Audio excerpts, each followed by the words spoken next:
Good afternoon, everyone. Good to have you here on this important day. My name is Almar Latour. I'm the CEO of Dow Jones and a publisher of the Wall Street Journal and a member of the Atlantic Council Board of Directors, and it's an honor to be here today. So welcome to the Atlantic Council for today's highly important event, and it's part of a series, Reporters at Risk, Latin America and the Caribbean, the third of this series, and I've been really honored to take a part in this. It's a pleasure to be here and to help shed light on the brave work that journalists do every day around the world, the threats they face, and the importance of building reporter resilience now and in the future. Before we begin today's program, I want to share just a few words on why today is an extra special, important moment for press freedom, and also specifically for the Journal and Dow Jones. For the past 15 months, as has escaped no one in this room, we have been fighting really with an unprecedented campaign for the release of our reporter, Evan Gershkovich, who has been wrongfully detained by the Russian government, and whom you saw this morning in clippings with a shaved head in a glass box with a padlock. And for the past 15 months, Evan has been held in prison awaiting the start of what truly is a sham trial, one that began today in Yekaterinburg in Russia.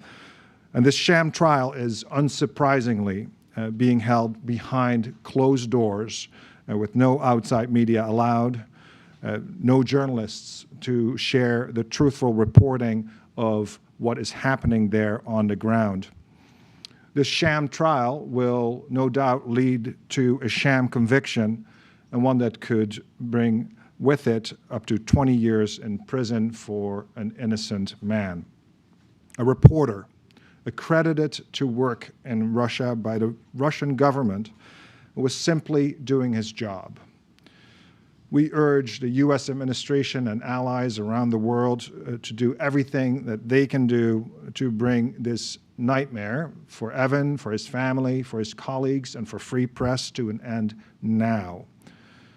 This trend toward authoritarian regimes collecting innocent civilians to be used as political bargaining chips is deeply troubling, and it's showing no sign of abating.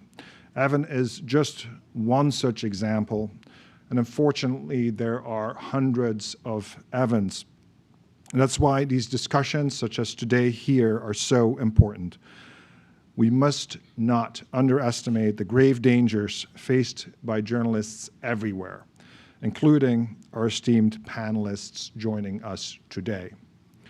They cover Latin America and the Caribbean, a region of the world where press freedom and security are also increasingly under attack and where justice is not always served. The threat to journalists anywhere is a threat to a necessary lifeline into truth everywhere.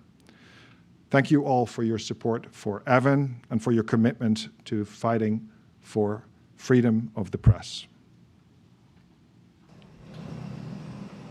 There are no front lines in this war. The boundaries are blurred and they're constantly shifting. And these officers know, driving around in an armored vehicle like this, well, they expect to be shot at. They're moving targets. They cruise through gang territory, revealing a city in ruins and on fire. At this intersection, we find another gruesome scene. 3 bodies half-eaten by dogs and still smoldering. People desperate for food and for shelter.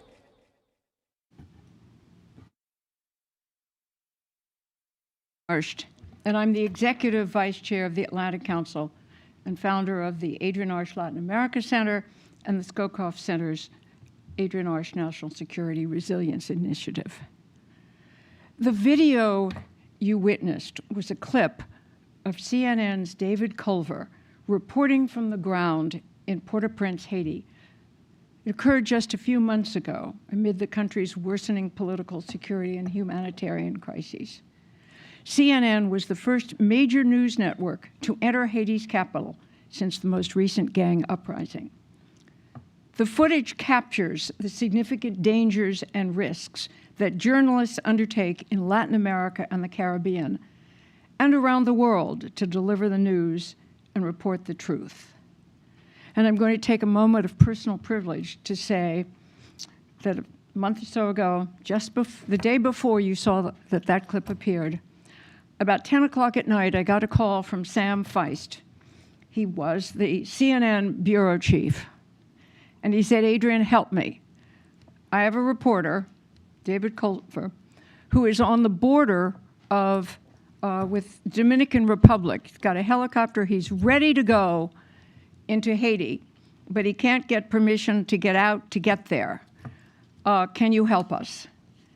And I made a few calls, and the next thing I knew, there's David, and you see the clip of his getting there. This is the third event of the Atlantic Council's Reporter at Risk series. It raises awareness of the risks faced by journalists and photographers around the world and highlights the importance of building reporter resilience, and it serves to honor Evan Gerskovich and the other reporters at risk around the world. Threats to press freedom and security across Latin America and the Caribbean are on the rise.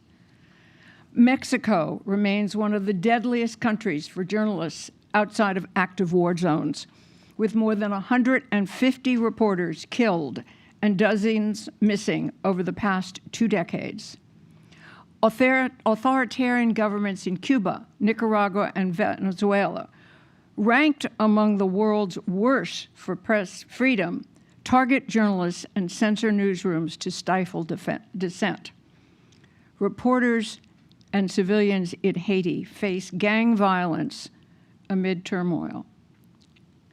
Yet, despite these perils, journalists in the region persist. Why do they continue? What makes reporting worth this risk? How do you maintain courage through adversity? And what inspires such resilience?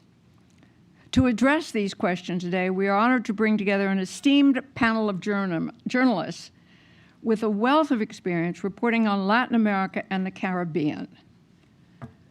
Today's event and the broader Reporters at Risk series are part of the National Security Resilience Initiative at the Scowcroft Center, and I brought in Latin America Center specifically for this time. And so, enough about the background, and now let's hear from reporters who have been on the ground and who have risked their lives so that we learn the truth. And with that, I would like to turn the program over to Gabriela Frias, anchor and journalist at CNN and CNN en Español, to moderate today's conversation.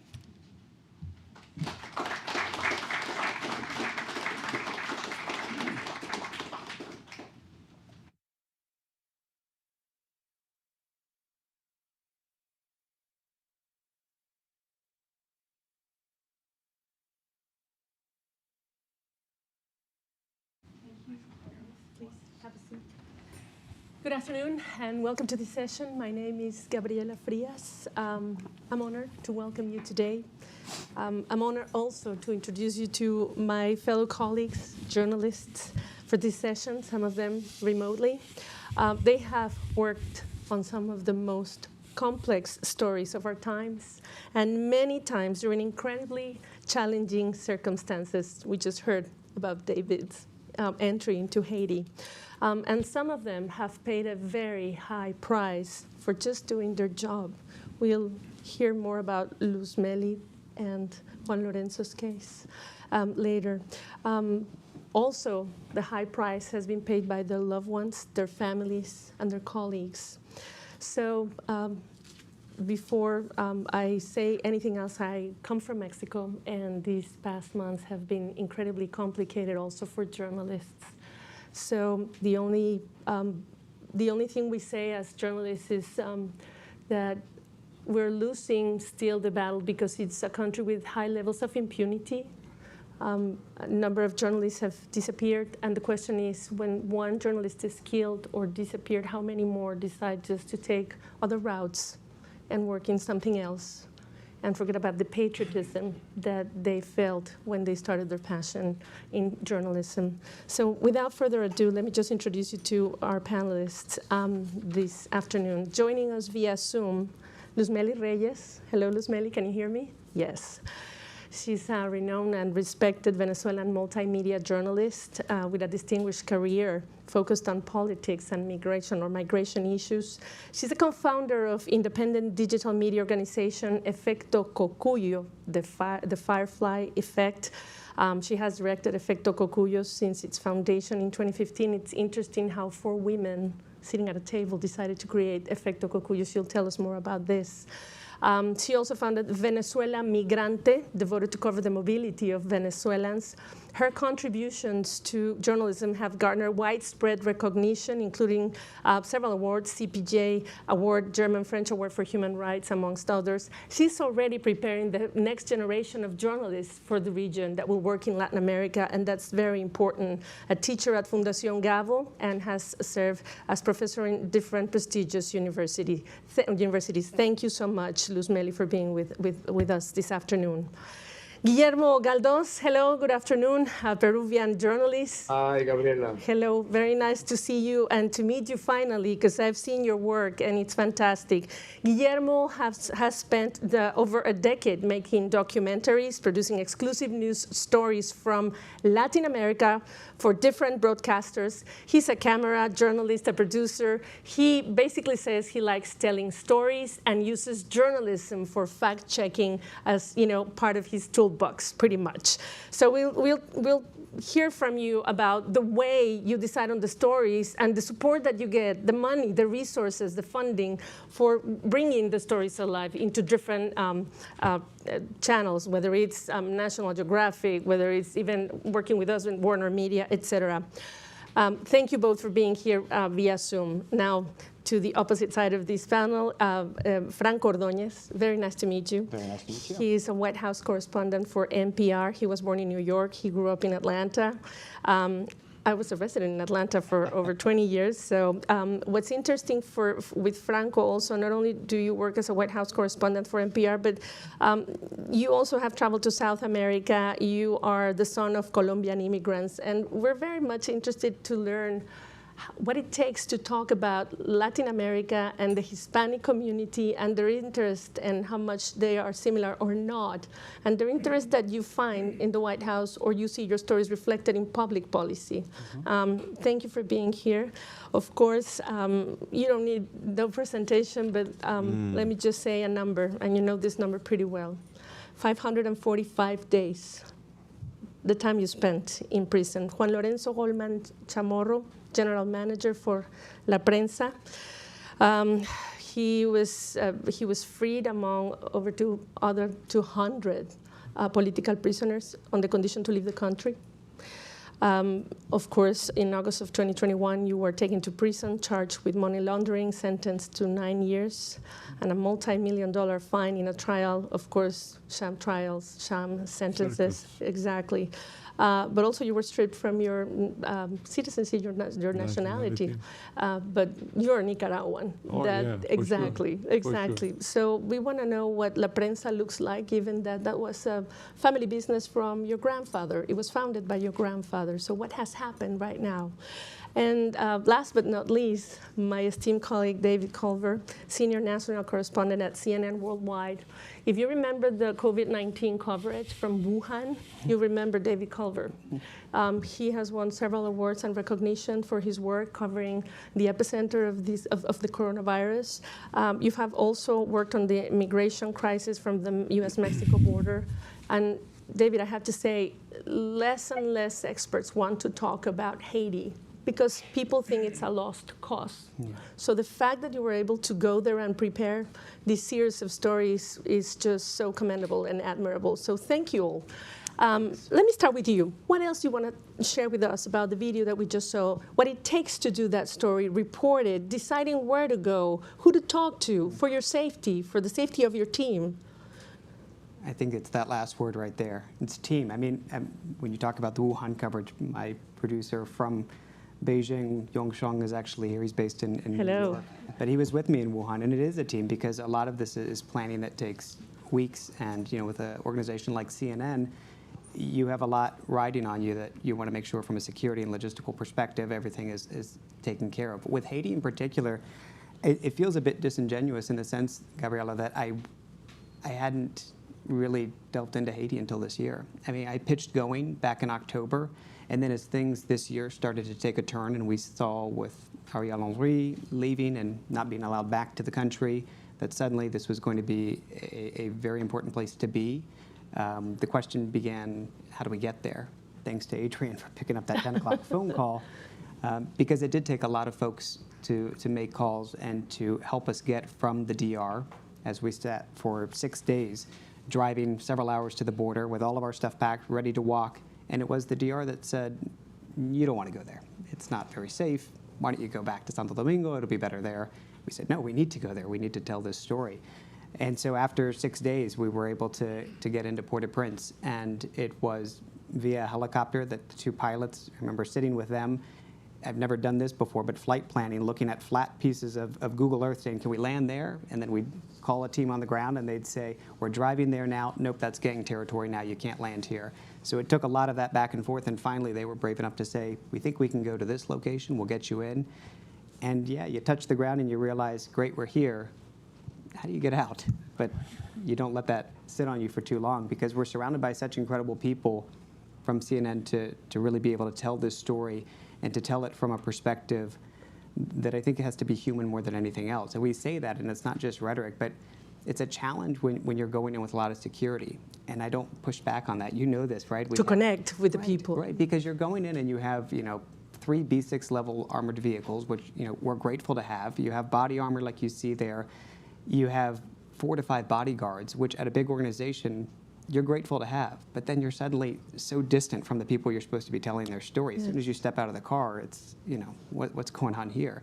So I think the challenge is, and we've been able to balance this in recent coverage, and I'm grateful for that, is to know we're going to a place where we can take off the body armor when we're talking to people. We can kind of distance ourselves from the security and let folks feel at ease. The other challenge, as you know, is when you have a camera in somebody's face, it changes the dynamic of a conversation. Intimidating. Totally, yes. yeah. My face, where is it going to be showing? Absolutely, and it's such a precious thing when somebody is literally giving you their voice and trusting you to tell a story based on that. Somebody who doesn't speak your language, but is saying, yes, broadcast that to the world. So you sit with a lot of gratitude that these people are willing to be that vulnerable and to be that honest in sharing with us. And the most important thing, Port-au-Prince, 80% of the city is controlled by gangs, right? It's wild. I've never it's been to a place dozens like that. of gangs, sorry. It is absolutely lawless. And we use the term post-apocalyptic because you saw in some of those images, I mean, you're going past these vehicles that are totally bombed out, and yet people are living amidst that. So it's not just territory that is the aftermath of a bombing, it's people's homes today. And so what they're going through, and we're seeing recent coverage that the Kenyans have arrived despite having their own issues at home. Yes. You've got Kenyan police officers now on the ground, some 200 plus. And the belief is in the coming days, we're going to start to see some serious action with regards to trying to combat the gangs. Stabilizing a country that for many is a lost case, lost cause. That's the hope, right? Exactly, Yeah. That's the hope. Guillermo, before I move to Luzmeli, let me just add that you recently presented a documentary in regards talking about women, pregnant women that go into the Dominican Republic with all the dangers that it carries. If you want to talk a little bit about why did you pick that story? Because on the side of the Dominican Republic, the government keeps telling us journalists, hey, people don't understand what it takes for us to receive our health system to take in these many pregnant women and help them. People don't know that, and we want them to understand that we're helping, but we have limits. So why did you decide to do that story? Hi, Gabriela. Hi, everybody.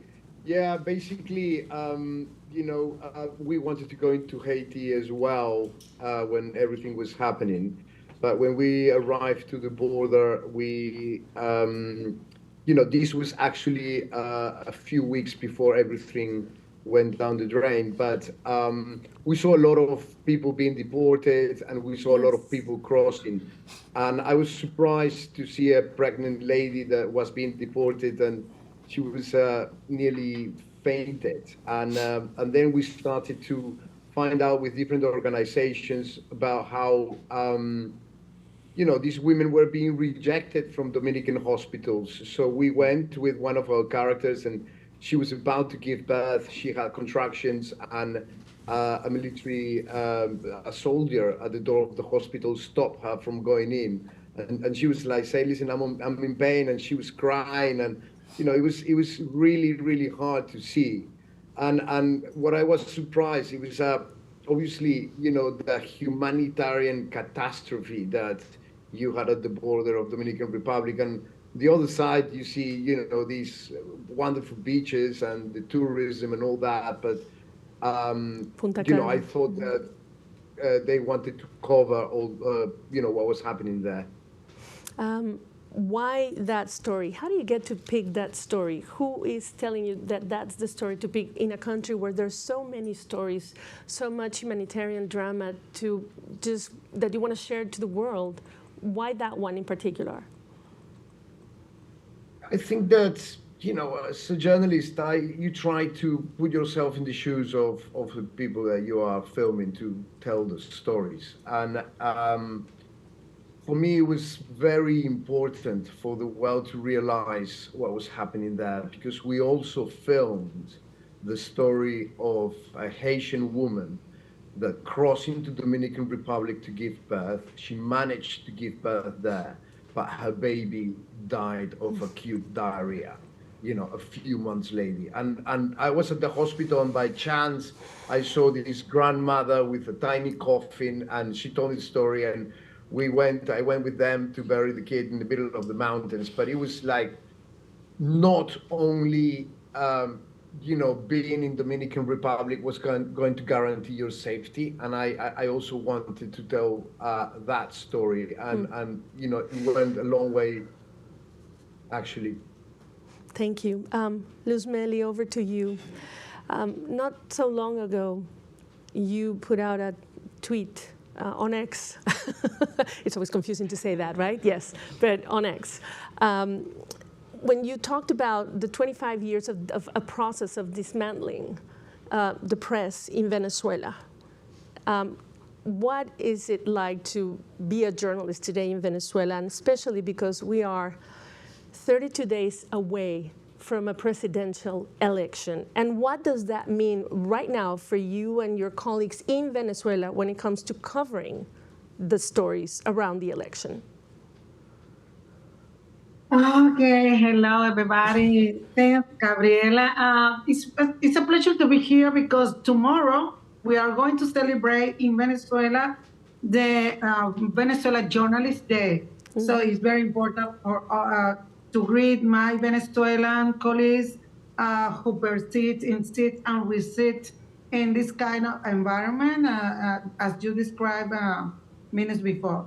So I would like to share something, because sometimes people forget what is happening in Venezuela and what is happening with journalism in Venezuela. In 25 years of a political system that considers journalists and those who think different as enemies, we have witnessed the dismantling of the media industry. We have suffered from harassment against journalists, judicialization, censorship, and self-censorship, among other situations. In last 20 years, to give an example, some 400 media outlets have been closed, 400. Including 400 press, radio, television channel, and digital platform, which 285 of them are radio stations.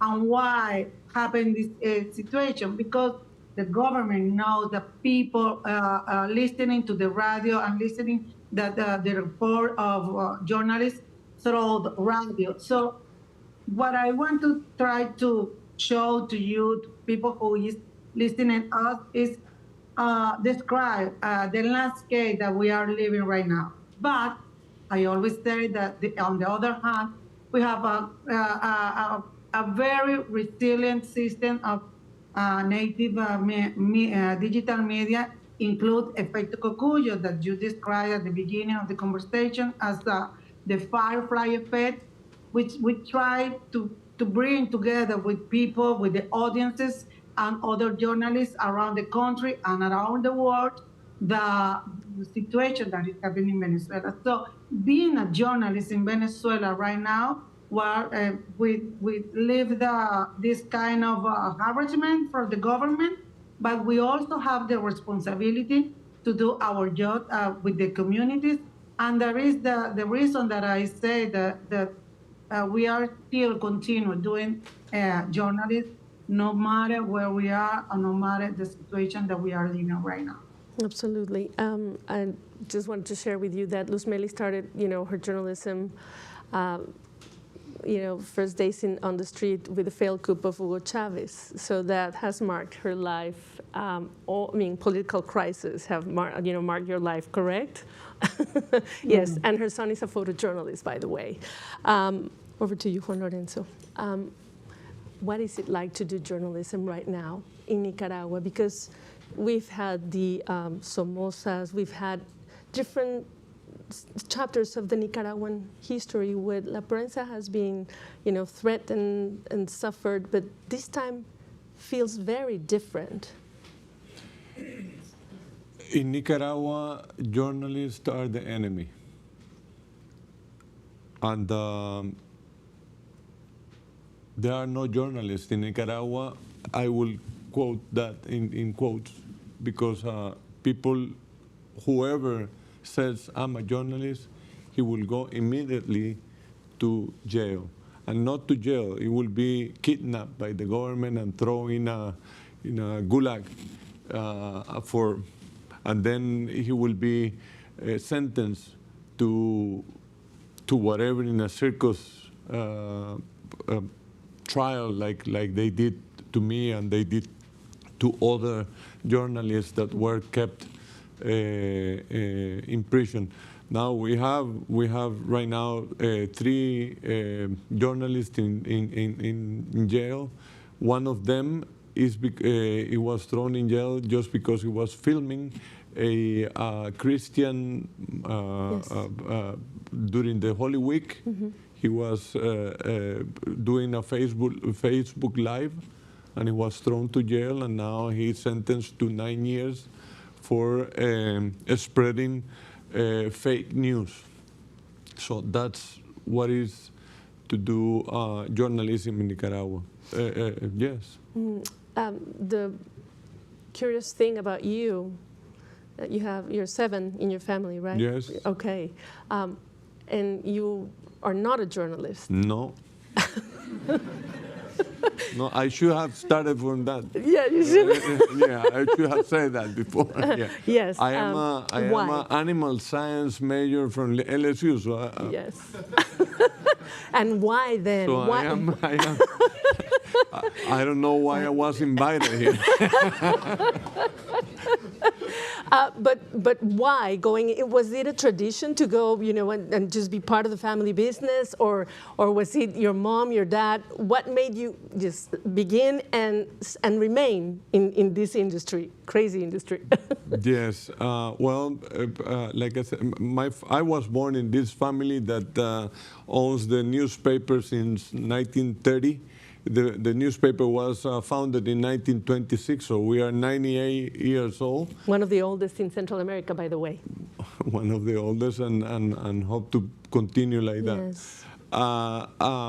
So I was born hearing everything about newspaper, but of course the whole family has different careers or whatever they want to do with their life, and I decided to do that. And then also some business entrepreneurs But in 2011, my mother, who is one of the owners, she said, you know, I want to invite you to participate in the board of directors.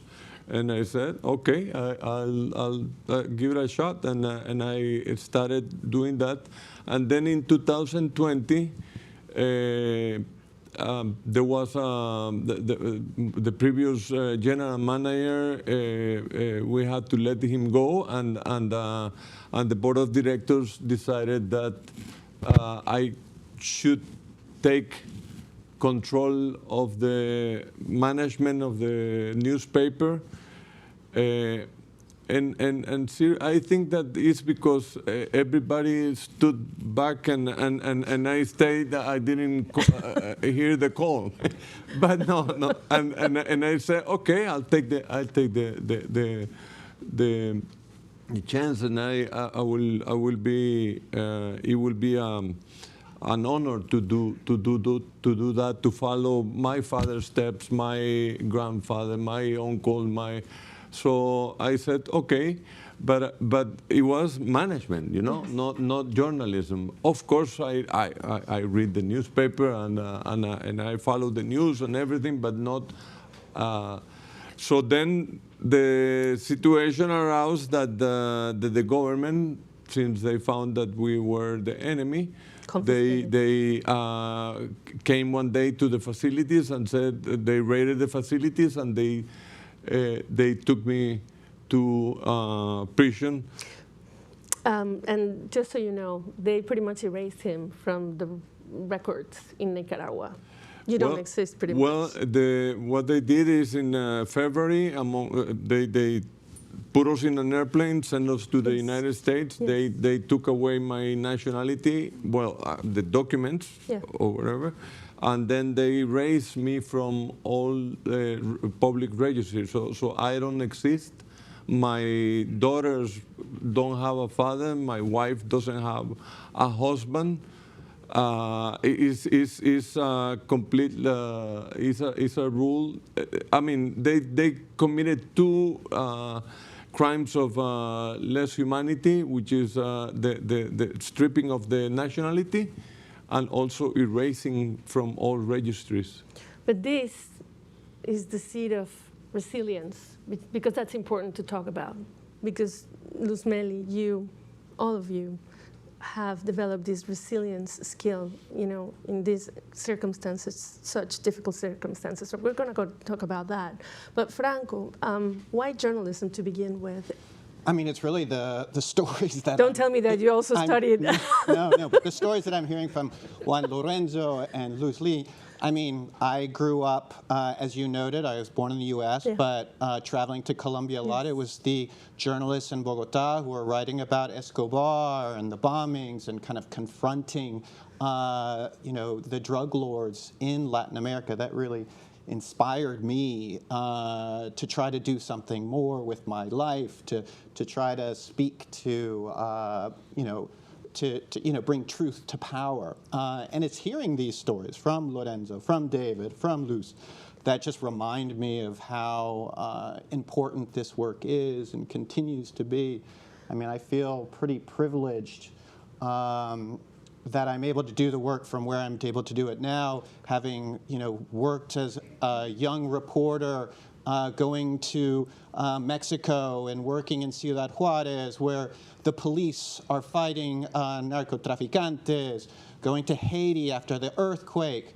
And in those days, often I would go and I would be kind of solo, and you would go in and you'd find those stories, and yes, you were able to make a connection a little easier, but you were also you were taking a lot of risks, and perhaps unnecessary risks.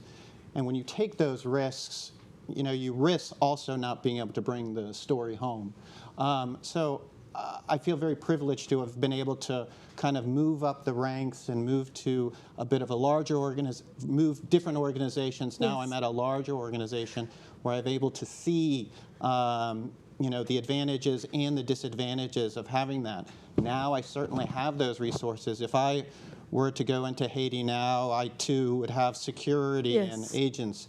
I couldn't even imagine NPR allowing me to do anything but that. So, I mean, it's really an honor to hear the work that that Luz and Juan Lorenzo are doing on the ground there, because, I mean, they're the ones who are telling the real stories. I mean, we, in my personal opinion, there is a barrier of how close we can get. And I think it is so important, and I think sometimes here in America and U.S. media also lose sight of that connection to a region that is so important. Absolutely. Luzmeli, Guillermo, if you want to add, please just let me know. Okay, Gabi, Gabriela is fine. I wanted to just follow up on that, because the next question that we have is, how do we connect Washington with the realities that on the ground you report, you talk about, the stories that you bring to life, the concern of people who want to be heard, and then we hope that we make some kind of impact with our work. How do you see that translating in Washington? I mean, we have the war in Gaza. We have, Russia invading Ukraine. There's so many global stories, geopolitical, stories that are so relevant for the entire globe, But at the same time, do you feel frustrated at the level of 100%. Go ahead. Please go ahead. Absolutely. I feel 100% frustrated by it. As I said, this is kind of the work that inspired me to get into journalism. Yes. Why do you think they don't? I mean, is it a matter of willingness? Is it a matter of what is it? The connection or disconnection between the story? It is a very big world. There's a lot of huge problems in the world, and you can't discount the challenges that they are facing in the world. For 25 years, the United States has been struggling with dealing with the challenges in the Middle East, and it continues to be a big challenge. China continues to be a growing global power. When it comes to Latin America, this is an area that, perhaps, United States has kind of taken for granted the situation that is going on there. Just felt was able to kind of have its way in some ways for many years. It took a long time, maybe not took a long time, but obviously this group knows very well the challenges that the United States and Latin America has had, the concerns about imperialism, the concerns that the United States was not taking the region seriously enough, taking for granted the economic relationship, the security relationship. Could it be possible? Could it be also the way we tell the stories? And I see Luzmeli agreeing. Probably Guillermo is agreeing. So, and you are also agreeing. So, for me, the question is, might it be the way we tell the stories? Because we're talking about Haiti and Venezuelans do not want to be forgotten. Haiti does not want to be forgotten. What do you say, David? They're also very fragile with how the narrative's told, right? So, no, I carry this guilt that, I don't like the idea of being parachuting into a place and then being able to come back, to the comforts of, for me, Los Angeles, right?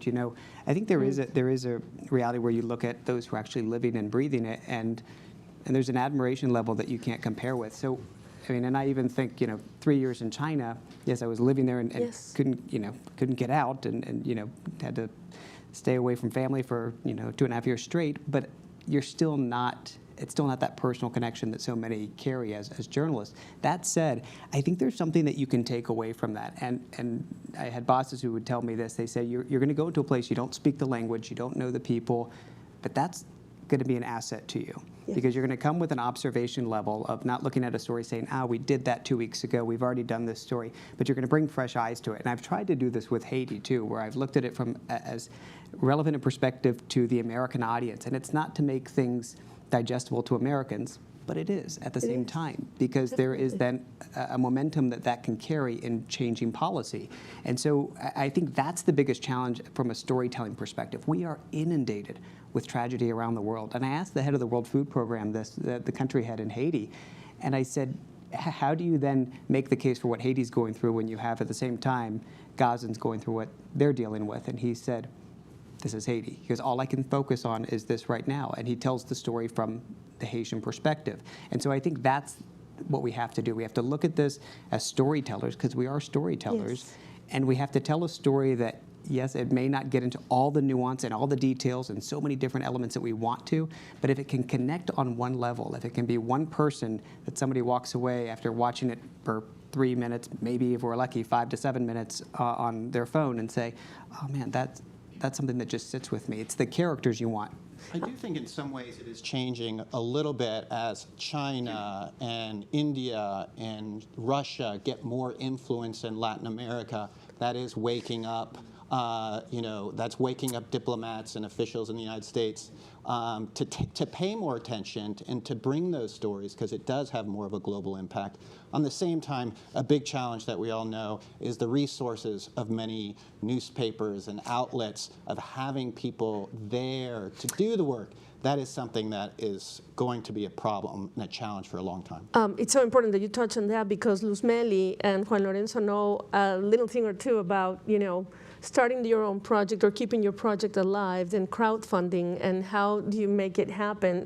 Luz Meli, what can you describe or tell us or share with us about how you transition into this project, Efecto Cocuyo, found the crowdfunding and made it viable? What did it take, besides 4 women sitting on a table deciding that that's what you're going to do? Well, first, I have to say that it's very interesting, the conversation. I would like to tell something about the different comprehension about Latin America and the state, because perhaps in Washington believe that we are a region with the same situation, and we know that even we speak Spanish, we are a very complex region. It's different from Mexico to Argentina. There are different situations, and it's sometimes very complicated to understand what is happening in our countries. And especially, I feel very, very sorry about what happened in Haiti, because I say that Haiti is the forgotten crisis in all of our countries.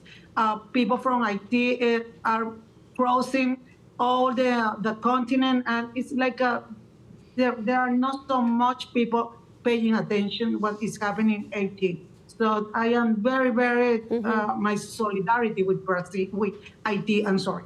And then how we became from journalists, from print journalists, I was telling minutes before to Guillermo what was my background. I coming from newspaper in Venezuela, and then we had to become an entrepreneur, as a digital native entrepreneur of a media. It was a journey. It was a really, really demanding journey, because we know how to do good journalism, and we know how to do to look for the story, and we know how to do this kind of things. But what I think we didn't know was how to create an independent media, how to sustain it, and how to look for funds. And we still are learning how to survive in this kind of challenging environment and changing the environment, because we had to learn about business models, about how to manage people, how to manage a newsroom, not only as a leader of a newsroom, in my case, as a female leader, in a newsroom, at a newsroom, I'm sorry. Even when we try to understand the necessity from journalists and the necessity from the audience, and how to understand the whole landscape in which we are working right now. Yes. For me, it has been a very, very interesting journey, demanding learning, but I realized that if I want to have the opportunity to do the journalism in which I believe in our country, well, we have to give a step beyond, because the situation, as you described, and some people know, is very demanding also in Venezuela. So the government, they not go along to leave the journalists in the way that we want to do. So we have to push and doing different things in order to have the space to Yep. to work as a journalist. Absolutely. How have you managed teaming up with NGOs, with foundations? What's the secret for you now? Well, first of all, I mean, La Prensa, we used to have 400 colleagues working with us, 125 in the newsroom, and now we are 47. 47, out of those 47, 20 are newsroom, and the rest are the rest. I mean, what keeps the newspaper alive? Like you said, it's a team thing, and the team has to be completely involved and willing to go all the way in order to sustain this candlelight that is being blown so hard to put it off by the government. I mean, and we are sustaining and keeping that flame alive. How do we do it? Well, part we do it in getting our own money from the operation.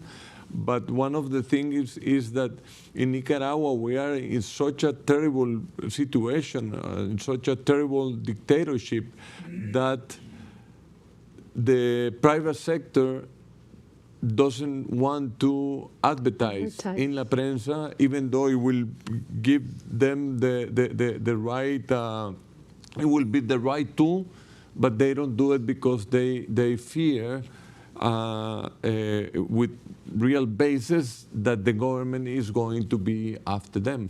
So we do part of it we have a paywall, and we have some income from advertising, but it's advertising coming from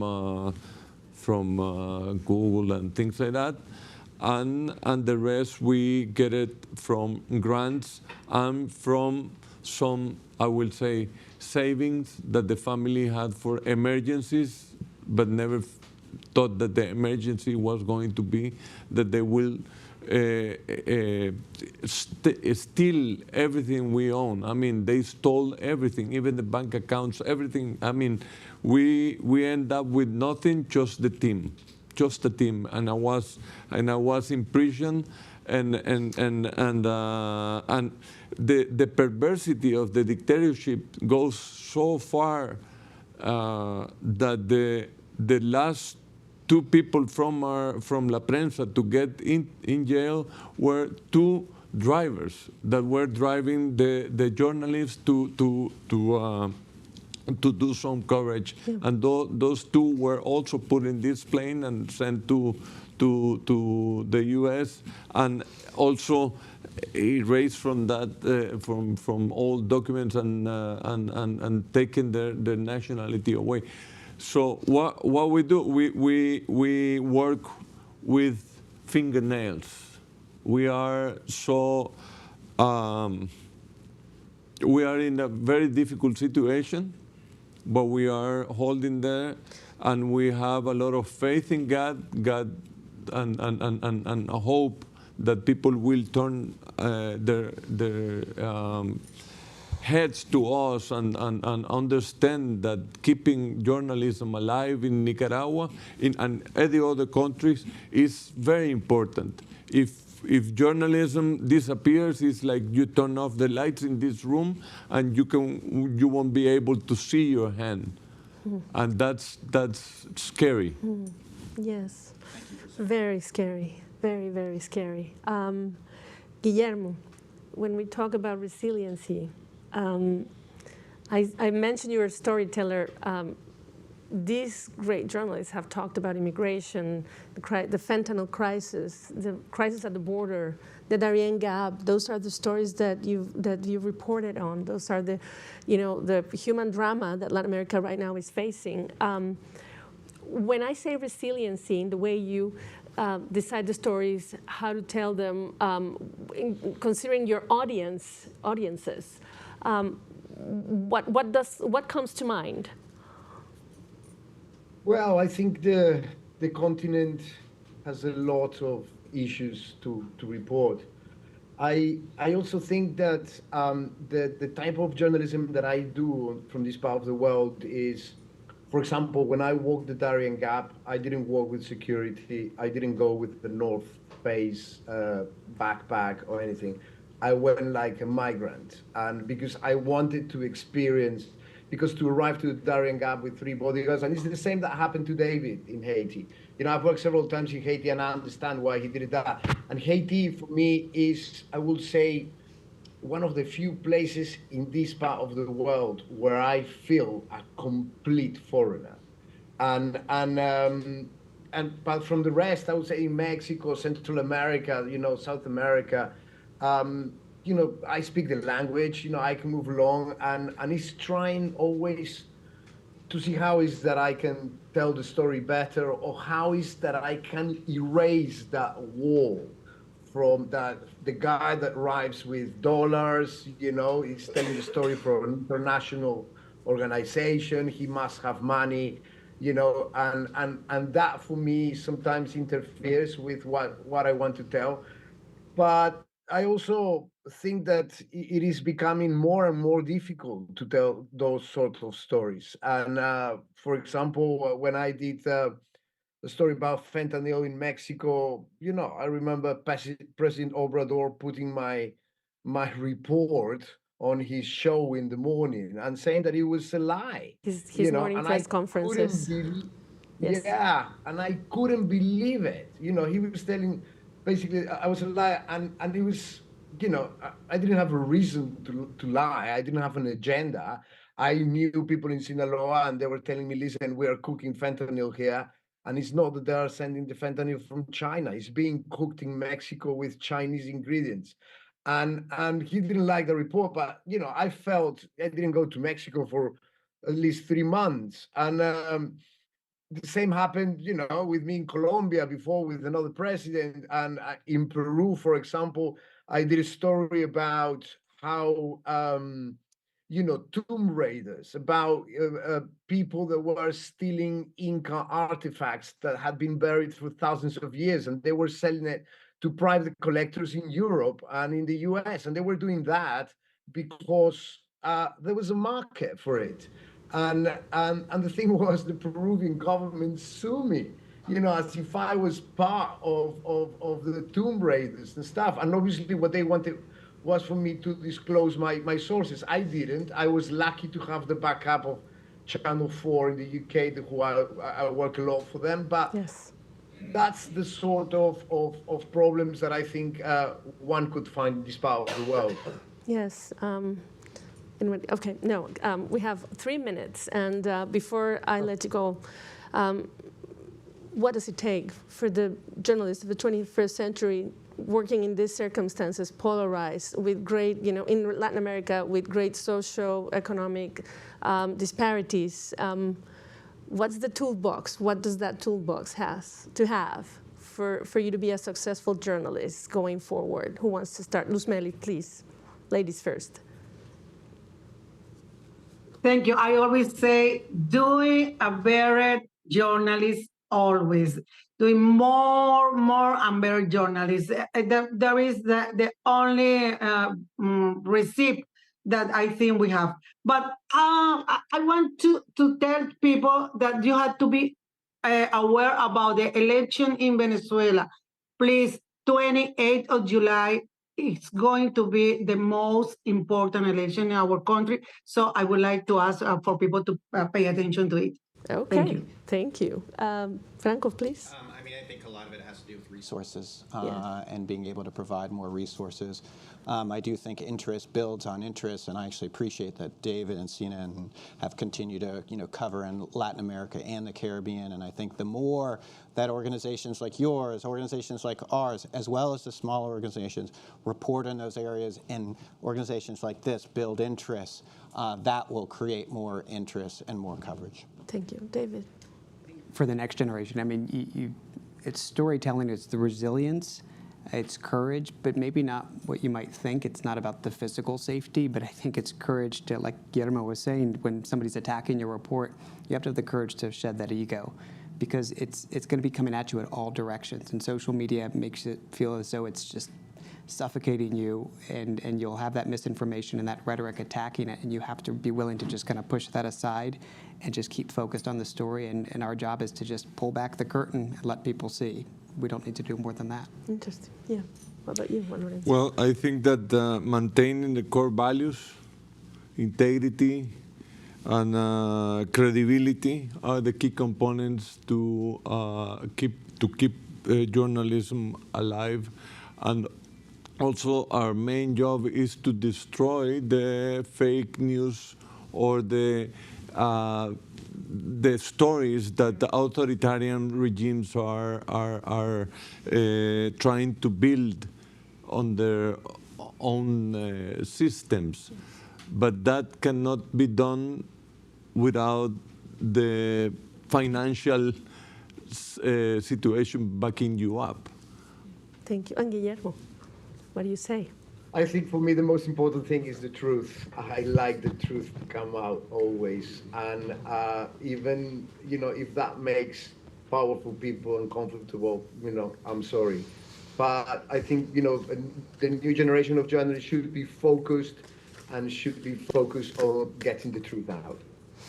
I can't believe we're done. I can't believe it's just, I mean, time has flown. Thank you so much for sharing your ideas. It's important that we share them here. It's important to hear from you.